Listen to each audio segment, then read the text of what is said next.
Vous pensez que le risque d'une guerre nucléaire est plus élevé aujourd'hui que, par exemple, pendant la guerre froide? Oui, alors, c'est pas, à vrai dire, c'est pas moi qui le dis. Hein. Enfin, je le répète, mais j'ai des citations.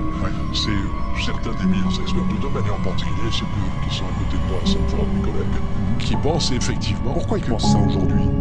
Mais pourquoi ils pensent ça? Pourquoi ils pensent ça? À vrai dire, le risque a toujours eu lieu. Même pendant les périodes d'apparente tranquillité, etc. Il a toujours été là potentiellement. Disons que la probabilité d'une guerre nucléaire dépend de deux choses. La présence même, mais ça elle est constante, de l'arme nucléaire que possèdent 7 ou 8 pays, bon, 9. Donc ça, les armes, elles existent. Et les armes, elles existent, c'est de permanence.